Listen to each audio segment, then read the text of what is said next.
सानाम को साय साय लसाण गुण मना जोहार अलिंग के मन कसराय टुडू अतु दो आमढिया भुलुबुनी उड़ीसा मयूरभंज जिला से खना सारना मीडिया रिनिज बरियर हेम्ब्रम बाबू तकिन साथे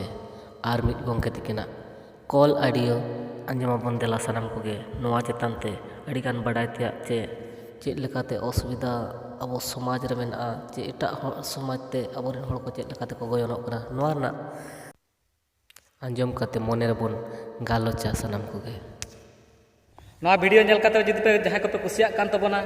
कमेंट तो आलोपे हिड़िन तबना जहाना के कमेंट काते बड़ा होचेन तबन पे आर दोसर रे लाइक और शेयर दो आलोपे हिड़िना सानाम कोगे लाइक शेयर तराय पे और चैनल नितो धरीते जहां को आपे सब्सक्राइब का उनको को चैनल सब्सक्राइब काते नोआ ना नेक्स्ट वीडियो तंगी रे तहन तबन पे और बेल आइकन हो प्रेस तराय तबन पे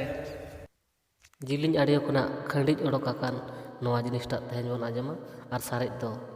तायम ते जीसु काते को बेसो कना ची बाको बेसो कना ओना दो आकु को बड़ाया किंतु तारा दो ओड़ा रे धराजो आयो बाबा दिन गिकिन बुर को दिन गिकिन को ओड़ा रे नोड़ते गिद्रा गिद्रा को दो उनको को अड़िस चाबा को अच्छा एनखान अड़िस चाबा खान को चेक को मेता किन आलुबिन निया माने एनखान उनकिन बकिन मना एनखान उनको चेक को चिका उनको गिद्रा चेक को चिका एनखान को मेना जीसु अब एनखान तो नुकिन दो एनखान नुकु दो आयो बाबा दो एनखान परो नुकिन बंदोगा जीसु लेनखान को पुरो कहंडी को बंदया आदो ना जीसु रे मानिसा दरते बन बंदो ओहो तेहेन जुदी जीसु धर्म रे हांडी परवा कोन सहा कते निरय नपाय रे को ताहे दाड़ा कना आबो हांडी परवा कोन सहा कते चेदा आबो हो एटा धर्म लेका निरय नपाय रे बाबन ताहेना तो धराजो ओड़ा रिन हड़ परपे हड़ मुख्यन हड़ जुदी दिन हले बुल कोआ तन हे जुदी आबो धराजो निजरिन आयो बाबा दिन हिलो किन बुलुआ जहां में तकिन रहो बकिन आजमा ओड़ा रना चेक कमी हो ईमान जतो ओड़ा दर अखरिन जोंता रपु चाबा कना एनखान नुकु दो चेक को चिकाया माने परिस्थिति बाध्यते समाज में ठीक जांडी पुरन किन बकिन बगिया उना नेता किन रहो बकिन बगिया तब एनखान को अब जीसु लेनखान किन हांडी किन बंदोआ ओना हिसाब ते तारा दो जीसु चाबा कना और तारा दो रुआ हसु अड़िस ते को जीसु कना कम से कम केजर दो 40% गान दो को जीसु कना और 60% गान मेना को अच्छा बुहा फोन के बिन सरे के नपाय बिन फोन कतलांगा अडी इंटरेस्टिंग कथा बिन लई किया लास्ट ओय बांग नो कथा दो रियली कथा कना एलिन होली नेल काली आली टोला बड़ा करे आले एरिया पर खूब जिसु को प्रे चाबा कना मळंग जहां 2004-5 करे खन नेतो धरि नेल खान कम से कम 2005 करे खन तीना को जिसु ना नेतो ओना खन माने टी जहर होल को जिसुइना ओना करे और हांडी चेनवा निसे दो जीसुइन खान पूरा बंद उतर कना का शांति समाज है शांति तो ओना को दो बांग कना उनको जीसु मेटांग उनका इया मोने भीतर रिन बुझे उनको मेटांग अको संगठन टाइप कना को उनको दो तापर आरो मेटांग गोंके नेल बिन तलाम है जे हां हांडी परवा जे निसे चाबा लेन खान के ऑटोमेटिक के शांति हिजो बना कारण टाइम दो को मेना जीसु धर्म ले इदी किया मेनते अडी सुख रे हेना लेया होय होय आदो कथा बुझे जवान हां बुझे अभिनो जुदी वास्तविक रे जुदी अभी निसे संसार बिन ताना जे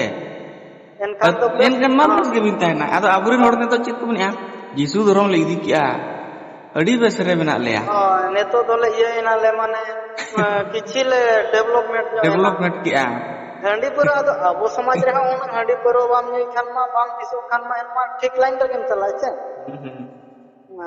आबुरिन हड़ नको जीसु पूरा क्रेडिट को एमाय कना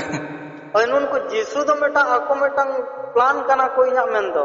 नुको आको को प्लान का जे जेमति अबो संख्या चेल करबो ढेरा माने होड़ हनी हानका तेड़ेम नांका तेड़ेम नुका तेड़े हानका तेड़े काते जेमति अबो लाइन पे कम मानते इने कन दो बुहा जहर करे बंगा पुरु दो बंद हाद उनको तो गल का को हिजुआ उनको तो बहुत उतर को टाइम को तो आको सिस्टम और हो एटा जे दो उनको तो गिरते चलाए मान आको हानते ना तो आको सिस्टम और गए ना ताई इने कन दो भांडन कुंडन एमान तेमान छुट छटियर जतो बदल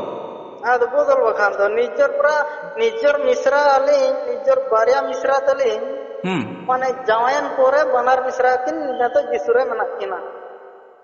ᱟᱹᱞᱤᱧ ᱟᱹᱰᱤ ᱪᱤᱱᱛᱟᱹ ᱨᱮ ᱟᱹᱞᱤᱧ ᱞᱤᱧ ᱯᱟᱲᱟᱣ ᱟᱠᱟᱱᱟ ᱚᱱᱟ ᱠᱷᱟᱹᱛᱤᱨ ᱛᱮ ᱱᱚᱝᱠᱟ ᱟᱹᱵᱤᱱ ᱴᱷᱮᱱ ᱞᱤᱧ ᱯᱷᱳᱱ ᱵᱟᱲᱟᱭᱟ ᱵᱟᱠᱷᱟᱱ ᱡᱟᱦᱟᱸᱭᱟᱜ ᱠᱚᱨᱮ ᱚᱱᱠᱟ ᱱᱚᱣᱟ ᱨᱮᱱᱟᱜ ᱧᱮᱞ ᱨᱮᱱᱟᱜ ᱱᱚᱣᱟ ᱱᱤᱭᱩᱡᱽ ᱧᱮᱞ ᱨᱮᱱᱟᱜ ᱤᱱᱴᱟᱨᱮᱥᱴ ᱫᱚ ᱦᱤᱡᱩᱜ ᱠᱟᱱᱟ ᱪᱮᱫ ᱦᱳᱭ ᱠᱷᱟᱹᱛᱤᱨ ᱦᱳᱭ ᱫᱷᱚᱨᱟ ᱡᱮ ᱢᱤᱫᱴᱟᱝ ᱡᱤᱥᱩᱭᱮᱱ ᱠᱷᱟᱱ ᱢᱤᱫᱴᱟᱝ ᱢᱟ ᱥᱟᱱᱛᱟᱲ ᱡᱟᱹᱛᱤ ᱨᱮᱱ ᱠᱷᱚᱱ ᱡᱩᱫᱤ ᱟᱢᱟᱜ ᱥᱚᱢᱟᱡᱽ ᱠᱷᱚᱱᱮᱢ ᱮᱴᱟᱜ ᱩᱛᱟᱹᱨᱮᱱᱟ ᱪᱮ ᱵᱟᱝᱛᱮ ଯେତେବେଳେ ବଙ୍ଗା ବୁରୁକୁ ବଦଲେନା ପରାବ ପୁନେଇ ବଦଲେନା ଏନखाନ ମା ଆମ ପଠାଣି ଲେନ ସିଷ୍ଟମ ବାଦେ ଆଉ ଯିଶୁ ତ ଉନା ଇଏ ବାଇ ବୁଝାଉ kana am ପଠାଣି ମନଖାନ ଠିକ ବୁଝାवा हाय हाय उनको देखो मेनखान को पठाणे ना को बांते हाय हाय इनका निजर मिसाल जदी पठाणा इन तो पठाण ला तो चिलकिन चला इनखान बोया अड़ी दुख कथा तो अड़ी तू कथा ओना के ओके मने रे दुख हिवा उनी बुझे दड़ा माने मिट्टी मिश्रा जीवित तहन तुलुज आदोक कनाय उनका लेकन कथा जे बांग कना आदो उनी तो आज हे गोज एनाय बकान दो अबो गोज चेत ओना सिस्टम बांग हुयन ते